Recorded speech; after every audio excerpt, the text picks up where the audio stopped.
যাই, তাড়াতাড়ি মন্দিরে যাই। কত ভক্ত মন্দিরের সামনে এসে দাঁড়িয়ে আছে।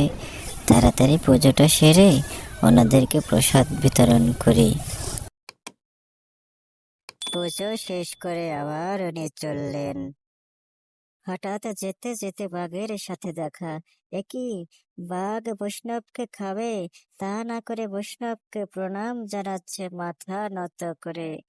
কি আশ্চর্য ব্যাপার! আবার যেতে যেতে একটি মস্ত বড় ঐরাবতের সাথে দেখা। কি, ঐরাবত তো তাকে প্রণাম করছে, মাথা নত করেছে বৈষ্ণবের কাছে।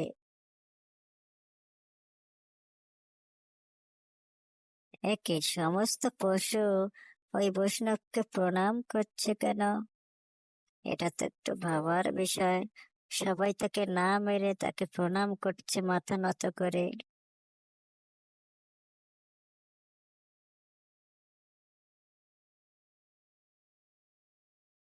এদিকে বনের হরিণ, সেও তো দেখি ওই বৈষ্ণবকে প্রণাম করছে। কি, সব জীবজন্তু ওই বৈষ্ণবকে কেন মাথা নত করে প্রণাম করছে?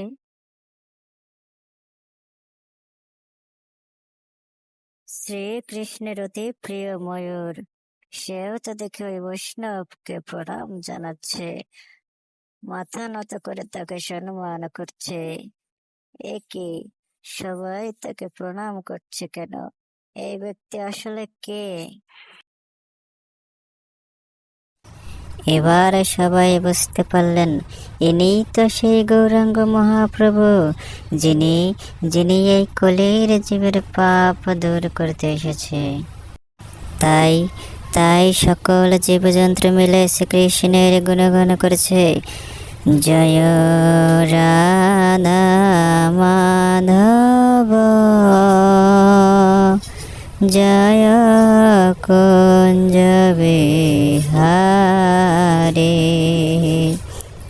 হরে কৃষ্ণ, রাধে রাধে।